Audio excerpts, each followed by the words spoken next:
Welcome back, it's me, Lou. I'm here for another action figure review.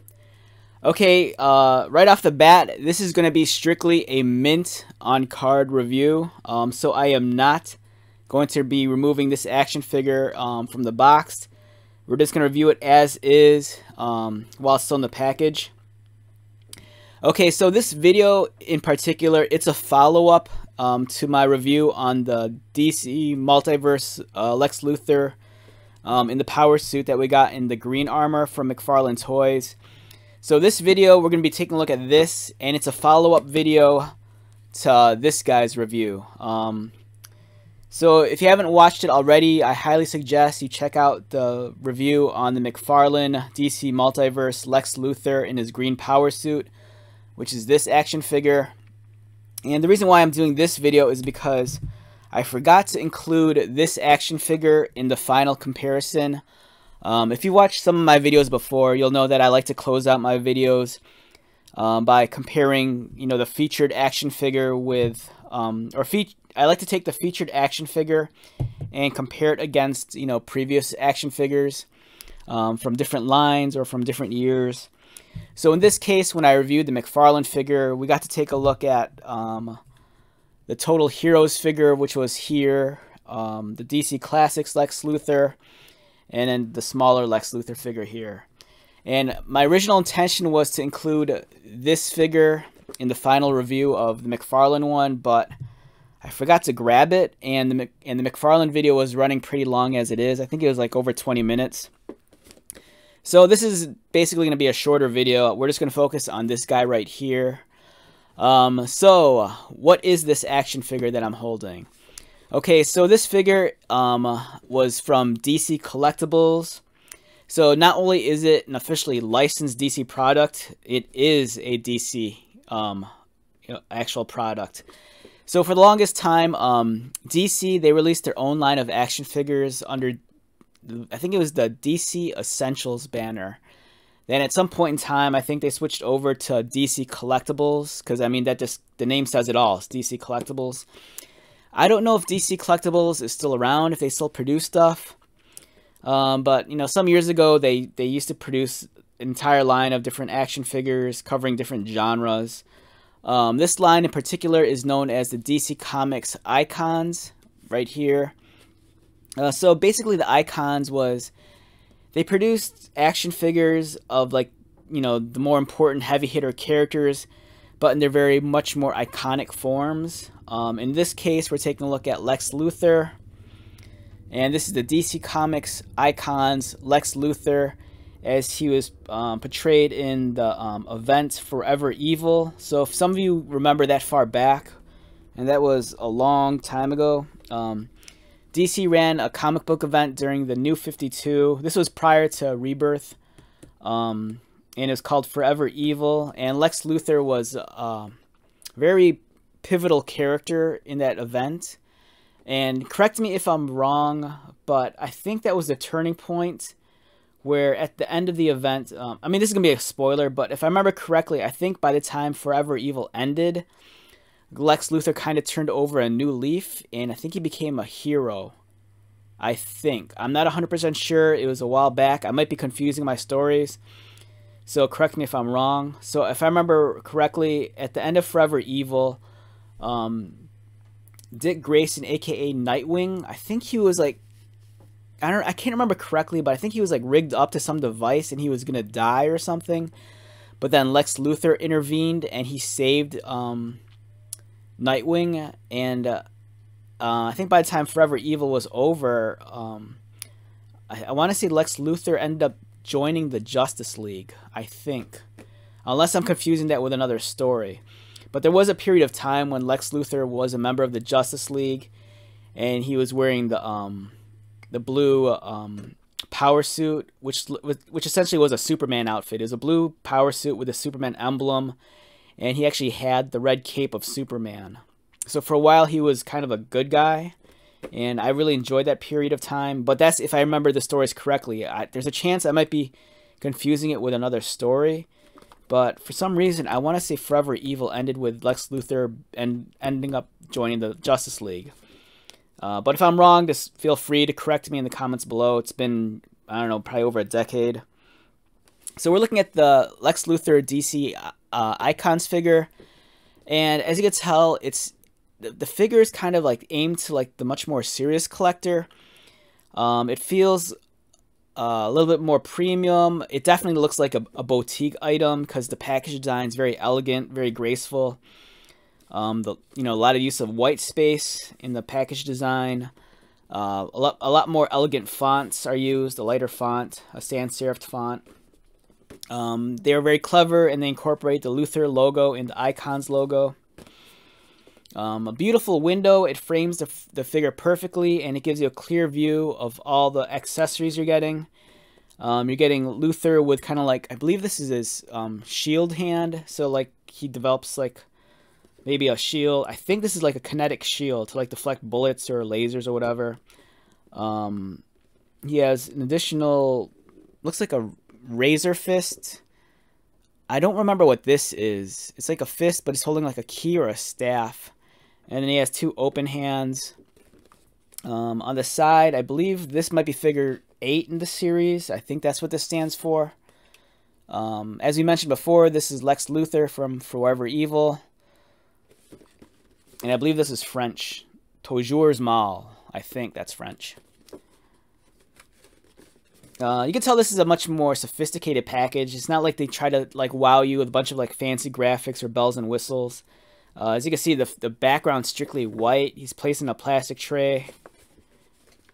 We have the 08 here, so I think that's figure 8 in the series. So I bought this figure at one of my local comic book shops for $24.95, which I think was a reasonable price at the time.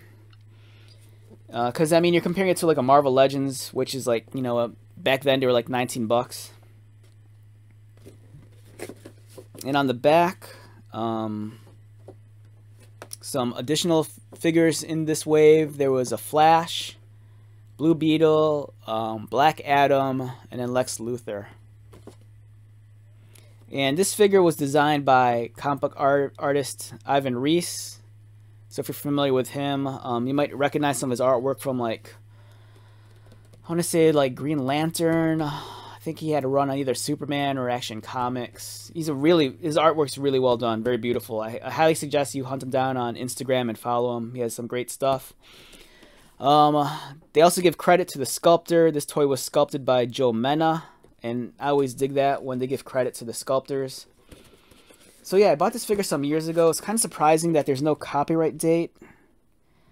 But this was definitely during the New 52 era, because this is when DC Entertainment was relocated to California. So if you're a hardcore comic book guy, you'll remember there was a point in time when DC shifted their operating headquarters from, I believe, New York and moved to California. So that was during the New 52 era. So yeah, this is Lex Luthor in his very traditional green and purple power armor. As you can see, it's, you know, it's well done. It's not overkill. You know, the details are, it's not that they're minimal, but it's very utilitarian. It's not too overboard. You know, for example, you look at the McFarlane one, which I can't get enough of. This is like a perfect figure in my opinion. And as you can see, the amount of detail on this guy compared to this guy, it's like night and day. And they're supposed to represent the same era, I think. I want to say, I think Forever Evil might have been New 52. I think. I don't think it was pre-New 52. It might have been during New 52. So, yeah, you're kind of getting the same interpretation. You're getting the same armor, but different interpretations. And the McFarlane one, it's crazy, hyper detail, a much larger scale figure. So the DC Icons line was a toy line I didn't get too hardcore into. I only have a handful of these figures. Because by the time these figures came out, I had a pretty solid collection of DC figures under the Mattel banner with their DC Classics line. You know, by then I had a micro universe of figures. You know, I had a lot of the key characters. I had enough figures to build up like you know, the Justice League, the Teen Titans, the entire Batman family, you know, Flash and his rogue villains, and so on and so on. So by the time the Icons line came out, it didn't feel like a must buy. What didn't help it was that these figures were a smaller scale also. For example, here was a DC Classics figure, and as you can see, the Icons line is a much smaller action figure.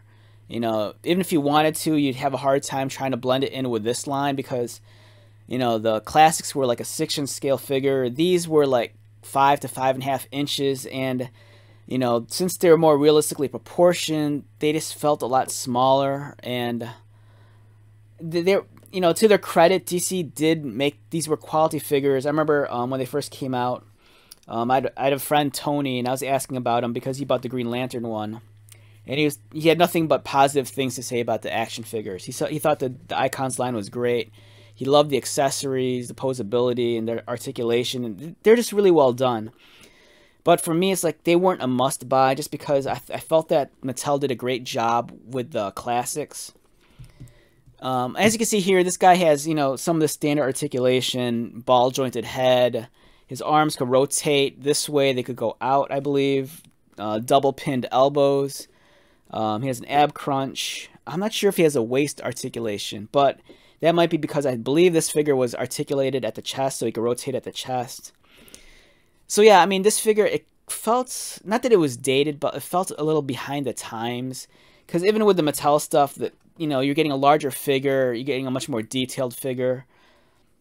And by the time these came out, they felt like they were more for, how do I say it? Not the more serious fan, but, you know, the comic book guy that's in the store every Wednesday or Thursday to pick up his books.